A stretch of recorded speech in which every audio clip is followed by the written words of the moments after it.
ਖੀਰਾਂ ਨਾਲ ਭਰੇ ਕਿਸਕਾਰੇ ਮੁਖੜੇ ਦਿਲ ਦਲਗੀਰਾਂ ਦੇ ਕਰ ਗੁਜਰਾਨ ਸੁਤੰਤਰਤਾ ਦੇ ਵਿੱਚ ਪੈਣ ਗੋਦਰੇ ਲੀਰਾਂ ਦੇ। ਜ਼ਰੂਰੀ ਨਹੀਂ ਹੁੰਦਾ ਅਣਖ ਮਾਰ ਕੇ ਕੋਈ ਨਹੀਂ ਜਿੰਦਾ, ਇਹ ਅਣਖ ਮਾਰ ਰਹੇ ਨੇ ਜਿੱਦਾਂ ਦੇਸ਼ ਦੇ ਨੌਜਵਾਨ ਦੀ ਅਣਖ ਮਾਰੀ ਗਈ, ਜਿਹੜੀ ਮਾਰਨ ਦੀ ਕੋਸ਼ਿਸ਼ ਕਰੀ ਹੈ BJP RSS, ਜਿੱਦੇ ਉਹਦੀ ਅਣਖ ਮਾਰੀ ਗਈ ਉਹਦੇ ਦੇਸ਼ ਬਚੇਗਾ ਨਹੀਂ। ਇਹ ਦੇਸ਼ ਨੂੰ ਬਚਾਉਣ ਵਾਲੇ ਉਹੀ ਲੋਕ ਨੇ ਜਿਹੜੇ ਅਣਖੀ ਨੇ, ਜਿਹੜੇ ਸਿਰ ਦੇਣਾ ਜਾਣਦੇ ਨੇ, ਜਿਹੜੇ ਝੁਕਦੇ ਨਹੀਂ ਦੁਸ਼ਮਣ ਦੇ ਅੱਗੇ। ਉਹ ਕਹਿੰਦੇ ਕੋਈ ਗੱਲ ਨਹੀਂ ਲੜਾਂਗੇ, ਜਿਹੜੇ ਛਾਤੀ 'ਚ ਗੋਲੀ ਖਾਂਦੇ ਨੇ ਪਿੱਠ 'ਚ ਨਹੀਂ।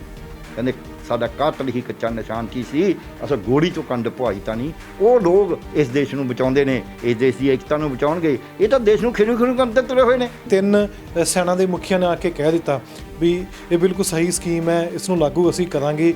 ਉਹ ਜਿਹੜਾ ਵਿਰੋਧ ਕਰੂਗਾ ਉਸ ਨੂੰ ਕਿਤੇ ਵੀ ਇਸ ਨੌਕਰੀ ਵਾਸਤੇ ਜਗ੍ਹਾ ਨਹੀਂ ਮਿਲਣੀ। ਉਹਦੇ ਵਾਸਤੇ ਤੁਸੀਂ ਆਰਮੀ ਦੇ ਜਨਰਲਾਂ ਨੂੰ ਕਿਉਂ ਵਿੱਚ ਸ਼ਾਮਲ ਕਰਦੇ ਹੋ ਵੀ ਉਹ ਆ ਕੇ ਇਹਦਾ ਫੈਸਲਾ ਲੋਕਾਂ ਨੂੰ ਦੱਸਣ ਵੀ ਅਸੀਂ ਕੀ ਠੀਕ ਆ ਕੀ ਗਲਤ ਹੈ। ਇਹੀ ਗੱਲ ਜਿਨ੍ਹਾਂ ਨੂੰ ਹੁਕਮਰਾਨਾਂ ਨੇ ਫੈਸਲਾ ਲਿਆ ਸੀ, ਸਾਡੇ ਗ੍ਰਹਿ ਮੰਤਰੀ ਸਾਹਿਬ, ਸਾਡੇ ਰੱਖਿਆ ਮੰਤਰੀ ਸਾਹਿਬ, ਸਾਡੇ ਪ੍ਰਾਈਮ ਮਿਨਿਸਟਰ ਸਾਹਿਬ, ਇਹ ਕਿਉਂ ਨਾ ਲੋਕਾਂ ਨੂੰ ਕਹਿੰਦੇ ਦੇਖੋ ਅਸੀਂ ਆਹ ਫੈਸਲਾ ਲਿਆ, ਇਹਨੂੰ ਐਂ ਚਲਾਵਾਂਗੇ, ਆਹ ਤੁਹਾਨੂੰ ਮਿਲੇਗਾ, ਇਸ ਤਰ੍ਹਾਂ ਹੋਏਗਾ। ਕੋਈ ਲੁੱਕ ਨਹੀਂ ਰੱਖਣਾ ਸੀ, ਬਿਲਕੁਲ ਪਾਰਦਰਸ਼ਤਾ ਦੇਣੀ ਚਾਹੀਦੀ ਸੀ ਵੀ ਇੱਦਾਂ ਇੱਦਾਂ ਕਰਾਂਗੇ ਔਰ ਜਿਹੜਾ ਇਹ ਤੋੜ ਭੰਨ ਕਰੇਗਾ ਉਹਨੂੰ ਅਸੀਂ ਨਹੀਂ ਲਵਾਂਗੇ। ਇਹ ਕਹਿਣ 'ਚ ਇਹ ਕਿਉਂ ਨਹੀਂ ਇਹਨਾਂ ਨੇ ਕਿਹਾ? ਇਹ ਫੌਜ ਦੇ ਮੁਖੀਆਂ ਨੂੰ ਜਦ ਤੁਸੀਂ ਜਿਹੜੇ ਸਿਆਸੀ ਫੈਸਲੇ ਨੇ, ਸਿਵਲੀਅਨ ਫੈਸਲੇ ਨੇ, ਉੱਥੇ ਫੌਜ ਦੇ ਮੁਖੀਆਂ ਨੂੰ ਉਹਨੂੰ ਡਿਫੈਂਡ ਕਰਨ ਦੇ ਹੋਣੇ ਹੋ ਤਾਂ ਤੁਸੀਂ ਬੜੇ ਗਲਤ ਰਸਤੇ 'ਤੇ ਚੱਲ ਰਹੇ ਹੋ, ਬੜੇ ਖਤਰਨਾਕ ਰਸਤੇ 'ਤੇ ਚੱਲ ਰਹੇ ਹੋ। ਔਰ ਉੱਥੋਂ ਜੇ ਗਿਰ ਗਏ ਤਾਂ ਮੁੜ ਕੇ ਬਚਿਆ ਨਹੀਂ ਜਾਣਾ। 2 ਬਣੇ ਸੀ ਦੇਸ਼, ਪਾਕਿਸਤਾਨ ਔਰ ਇਹ। ਪਾਕਿਸਤਾਨ ਦਾ ਦੂਜਾ ਹਿੱਸਾ ਬੰਗਲਾਦੇਸ਼ ਹੋ ਗਿਆ। ਉੱਥੇ ਸਿਵਲੀਅਨ ਹੁਕੂਮਤ ਵੀ ਆਮ ਸਭ ਨੂੰ ਪਤਾ ਹੈ ਵੀ ਉਹ ਮਿਲਟਰੀ ਦਾ ਹੀ ਚੱਲਦਾ ਹੈ ਔਰ ਮਿਲਟਰੀ ਦਾ ਚੱਲਣ ਨਾਲ, ਫੌਜ ਦਾ ਰਾਜ ਚੱਲਣ ਨਾਲ ਆਪਾਂ ਨੂੰ ਪਤਾ ਉੱਥੇ ਜੋ ਕੁਛ ਹਾਲ ਹੈ। ਅੱਜ ਤੱਕ ਜਿੰਨੀਆਂ ਮਰਜ਼ੀ ਸਰਕਾਰਾਂ ਬਦਲ ਗਈਆਂ, ਜਿਹੜੀ ਮਰਜ਼ੀ ਸਰਕਾਰ ਆ ਗਈ, ਚਾਹੇ 2 ਸਾਲ ਬਾਅਦ ਵੀ ਸਰਕਾਰ ਬਦਲ ਗਈ ਕੇਂਦਰ ਦੀ, ਤਾਂ ਵੀ ਇੱਥੇ ਫੌਜ ਨੇ ਨਹੀਂ ਕਦੇ ਦਖਲਅੰਦਾਜ਼ੀ ਕਰੀ ਸਿਆਸਤ ਦੇ ਵਿੱਚ। ਫੌਜ ਸਾਡੀ ਸਿਆਸਤ ਦੇ ਤਹਿਤ ਹੀ ਕੰਮ ਕਰਦੀ ਹੈ, ਸੰਵਿਧਾਨ ਦੇ ਤਹਿਤ ਕੰਮ ਕਰਦੀ ਹੈ। ਸੋ ਫੌਜ ਨੂੰ ਐਂ ਨਹੀਂ ਵਰਤਣਾ ਹੁੰਦਾ। ਫੌਜ ਦਾ ਕੰਮ ਹੈ, ਜਿਹੜਾ ਉਹਦਾ ਕੰਮ ਹੈ ਉਹ ਕੰਮ ਕਰਾਓ ਨਾ। ਦੂਜਾ ਕੰਮ ਕਾਹਦੇ ਵਾਸਤੇ ਤੁਸੀਂ ਕਰਾਉਂਦੇ ਹੋ? ਤੁਸੀਂ ਫੇਲ ਹੋ ਜਾਂਦੇ ਹੋ। ਹੁਣ ਤੁਸੀਂ ਸਿਆਸਤ 'ਚ ਵੀ ਫੇਲ ਹੋ ਗਏ। ਪਹਿਲਾਂ ਤੁਸੀਂ ਪ੍ਰਸ਼ਾਸਨ 'ਚ ਫੇਲ ਹੁੰਦੇ ਸੀ, ਫੌਜ ਨੂੰ ਬਣਾ ਲੈਂਦੇ ਸੀ। ਹੁਣ ਤੁਸੀਂ ਸਿਆਸਤ ਨਾਲ ਇਹੋ ਜਿਹੇ ਕੰਮ ਕਰਦੇ ਸੀ ਜਿਹਦੇ 'ਚ ਮੁੜ ਕੇ ਫੌਜ ਬਣਾਉਣੀ ਪੈਂਦੀ ਸੀ। ਹੁਣ ਤੁਸੀਂ ਸਿਆਸਤ 'ਚ ਫੇਲ ਹੋ ਗਏ, ਫੇਲ ਹੋ ਕੇ ਤੁਸੀਂ ਫੌਜ ਬਣਾ ਰਹੇ ਹੋ ਕਿਉਂਕਿ ਤੁਸੀਂ ਫੈਸਲਾ ਹੋ ਲਿਆ ਜਿਹੜਾ ਫੈਸਲਾ ਤੋਂ ਡਿਫੈਂਡ ਹੀ ਨਹੀਂ ਕਰਿਆ ਜਾ ਰਿਹਾ। ਡਰ ਦੇ ਵਿੱਚ ਕਦੇ ਐਜੀਟੇਸ਼ਨਾਂ ਖਤਮ ਨਹੀਂ ਹੋਈਆਂ। ਟੈਂਪਰੇਰੀ ਥੱਲੇ ਵੀ ਜਾ ਸਕਦੀਆਂ ਨੇ, ਉੱਪਰ ਵੀ ਜਾ ਸਕਦੀਆਂ ਨੇ। ਡਰ ਤਾਂ 6 ਤੇ 9 ਸਾਲ ਦੇ ਵੱਡੜਿਆਂ ਨੇ ਨਹੀਂ ਚੱਲਿਆ ਸੀ, ਭਾਏ ਨਹੀਂ ਚੱਲਿਆ ਸੀ, ਸੀਸ ਦਿੱਤਾ ਸੀ ਪਰ ਡਟ ਕੇ ਖੜੇ ਰਹੇ ਸੀ ਔਰ ਸੀਸ ਨਵਾਇਆ ਨਹੀਂ, ਪੈਰ ਅੰਦਰ ਕਰੇ ਸੀ। ਸੋ ਇਸ ਕਰਕੇ ਭੁਲੇਖਾ ਇਹਨਾਂ ਨੂੰ ਕੱਢ ਦੇਣਾ ਚਾਹੀਦਾ ਹੈ ਵੀ ਡਰ ਨਾਲ ਨਹੀਂ ਲੋਕ ਜੀਂਦੇ ਹੁੰਦੇ। ਜਿਹੜੇ ਕੁਰਬਾਨੀ ਕਰਨ ਉਹ ਕੁਰਬਾਨੀ ਕਰਦੇ ਨੇ ਔਰ ਜਿਹੜੇ ਡਰ ਕੇ ਜੀਣਗੇ ਉਹ ਦੇਸ਼ ਦੀ ਰੱਖਿਆ ਵੀ ਨਹੀਂ ਕਰ ਸਕਦੇ। ਥੋੜ੍ਹੇ ਜਵਾਕ ਦਾ ਘਰ ਦਾ ਭਾਂਡੇ ਭੰਨਣ ਲੱਗ ਗਿਆ, ਤੁਸੀਂ ਇਹ ਤਾਂ ਸੋਚੋ ਵੀ ਕਿਤੇ ਸਾਡੇ 'ਚ ਤਾਂ ਨਹੀਂ ਕਸੂਰ ਵੀ ਜੇ ਜਵਾਕ ਭਾਂਡੇ ਕਿਉਂ ਭੰਨਣ ਲੱਗ ਗਿਆ ਕਿ ਤਾਂ ਅਸੀਂ ਇਹਨੂੰ ਸਿੱਖਿਆ ਨਹੀਂ ਦਿੱਤੀ। ਜਿੱਦੇ ਤੁਸੀਂ ਬੁਲਡੋਜ਼ਰ ਫੇਰਨ ਲੱਗੇ, ਤੁਸੀਂ ਚਾਹੇ ਉੱਥੇ ਜਹਾਂਗੀਰਪੁਰੀ 'ਚ ਫੇਰਤਾ, ਚਾਹੇ ਤੁਸੀਂ UP 'ਚ ਫੇਰਤਾ, ਵੀ ਜਿਹੜਾ ਬੰਦਾ ਹੈਗਾ ਉਹਦਾ ਖੁਰਾ ਖੋਜ ਹੀ ਮਿਟਾ ਦੇਣਾ, ਬੁਲਡੋਜ਼ਰ ਫੇਰਨੇ ਨੇ ਅਤੇ ਤੁਸੀਂ ਭੀੜ ਤੰਤਰ ਬਣਾਉਣਾ ਹੈ। ਤੁਸੀਂ ਸੰਦੇਸ਼ ਦੇਣ ਲੱਗੇ ਤੁਹਾਡੇ ਮੁੱਖ ਮੰਤਰੀ ਵੀ ਤੁਸੀਂ ਕਿਸਾਨਾਂ ਵਾਲੇ ਕੱਪੜੇ ਪਾ ਕੇ ਜਾ ਕੇ ਸਿਰ ਪਾੜ ਦਿਓ ਇਹਨਾਂ ਦੇ ਲਾਠੀਆਂ ਲੈ ਕੇ, ਅਤੇ ਫਿਰ ਤੁਸੀਂ ਸਿੱਖਿਆ ਹੀ ਦਿੱਤੀ ਹੈ ਨਾ ਵੀ ਸਿਰ ਪਾੜਨ ਦੀ। ਤੁਸੀਂ ਕਿਉਂ ਨਹੀਂ ਸੱਚ ਦੱਸਦੇ ਵੀ ਦੇਖੋ ਜੀ ਆਹ ਪੈਸੇ ਸੀ ਉਹਦੇ ਕੱਟਾਂਗੇ, ਇੰਨੇ ਉਹਦੇ ਬਣ ਜਾਣਗੇ ਇਹ ਜੇ ਉਹ ਉਹਨਾਂ ਨੂੰ ਕਿਉਂਕਿ ਅਸੀਂ ਐਂ ਜਮ੍ਹਾਂ ਕਰਾਂਗੇ ਅਤੇ ਉਸ ਤੋਂ ਬਾਅਦ ਇੰਨੇ ਪੈਸੇ ਅਸੀਂ ਘੋੜੋਂ ਪਾਵਾਂਗੇ। 11 ਲੱਖ ਵੀ ਨਹੀਂ ਪੂਰੇ ਦੇਣੇ, 11.5 ਲੱਖ ਪੂਰੇ ਕਿੱਥੋਂ ਦੇਣੇ ਨੇ? ਉਹ ਤਾਂ ਕਿਸੇ ਵੀ ਉਹ ਛਲਾਵਾ ਕਿਵੇਂ ਹੈ ਮੈਂ ਦੱਸਦਾ ਕਿਵੇਂ ਹੈ। ਛਲਾਵਾ ਇਹ ਹੈ ਵੀ ਜਿਹੜਾ ਸਿਵਲੀਅਨ 'ਚ ਵੀ ਨੌਕਰੀ ਕਰਦਾ ਹੈ ਉਹਨੂੰ ਵੀ ਉਹਦੀ NPS ਕਹਿੰਦੇ ਨੇ, ਨਿਊ ਪੈਨਸ਼ਨ ਸਕੀਮ, ਉਹਦੇ ਅੰਦਰ ਜਿੰਨੇ ਪੈਸੇ ਉਹਦੇ ਕੱਟਦੇ ਨੇ ਉਹ ਉਨੇ ਪੈਸੇ ਸਰਕਾਰ ਕੋਲੋਂ ਪਾਉਂਦੀ ਹੈ ਹਰ ਸਾਲ। ਇਹੀ ਕੰਮ ਇੱਥੇ ਆ ਵੀ ਜੇ ਇਹਦਾ 5000 ਕੱਢੂ 5000 ਸਰਕਾਰ ਪਾ ਦੂ ਕੋਲੋਂ ਅਤੇ ਉਹ 11 ਲੱਖ ਬਣ ਜਾਣਾ 5 ਸਾਲਾਂ 'ਚ, ਵੱਧਦੇ 4 ਸਾਲਾਂ 'ਚ। ਸੋ ਇਹ ਸਾਰਾ ਛਲਾਵਾ ਹੈ ਵੀ ਤੁਹਾਨੂੰ 11.5 ਲੱਖ ਰੁਪਈਆ ਮਿਲ ਜੂ। ਉਹਨੂੰ ਦੱਸਿਆ ਨਹੀਂ ਜਾਂਦਾ ਵੀ ਇਹ ਤਾਂ ਹਰੇਕ ਨੂੰ ਮਿਲ ਰਿਹਾ।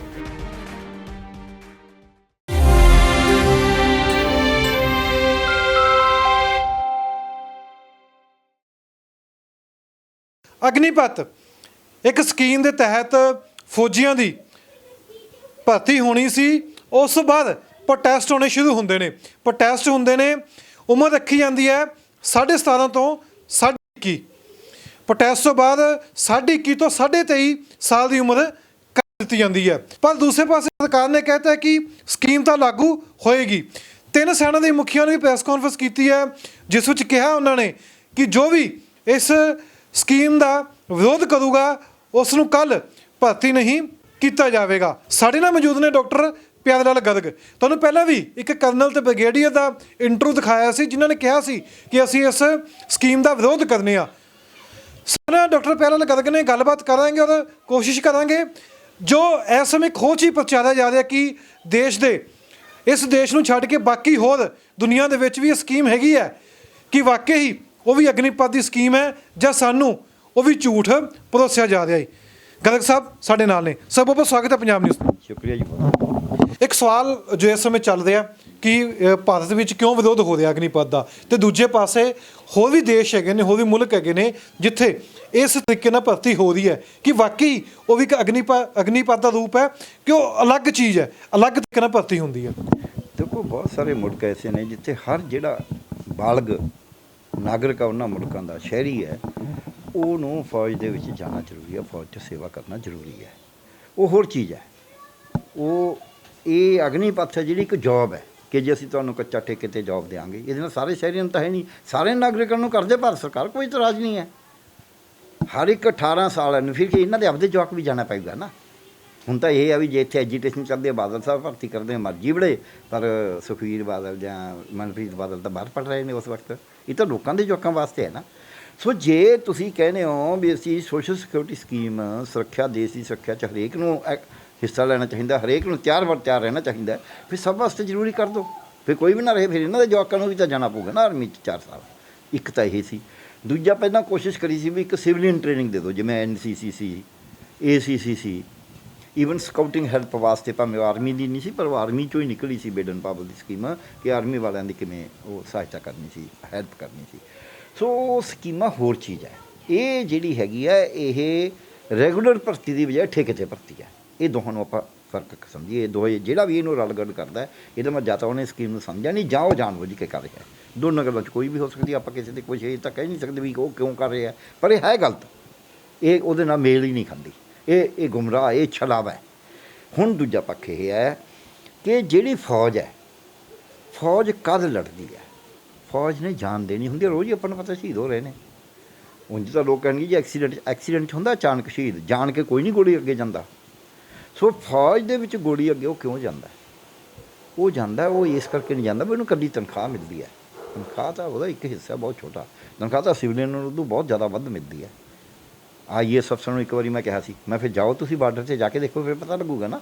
ਤੁਸੀਂ ਫੌਜੀਆਂ ਨੂੰ ਕਹੀ ਜਾਓ ਕਰਨਲ, ਜਨਰਲ, ਐਂ ਤਨਖਾਹਾਂ ਲੈ ਰਹੇ ਨੇ ਤੁਹਾਡੇ ਨੂੰ। ਹਾਲਾਂਕਿ ਤਨਖਾਹ ਮੈਂ ਦੇਖਿਆ ਆਰਮੀ ਦੇ ਵਿੱਚ ਤਨਖਾਹਾਂ ਸਿਵਲ ਨਾਲੋਂ ਉਸ ਤਰੀਕੇ ਨਾਲ ਘੱਟ ਨੇ, ਉਸ ਤਰੀਕੇ ਨਾਲ ਪ੍ਰਮੋਸ਼ਨ ਵੀ ਨਹੀਂ ਹੋ ਰਹੀ ਜਿਸ ਤਰੀਕੇ ਨਾਲ ਸਿਵਲ 'ਚ ਦਿੱਤੀ ਜਾ ਰਹੀ ਹੈ।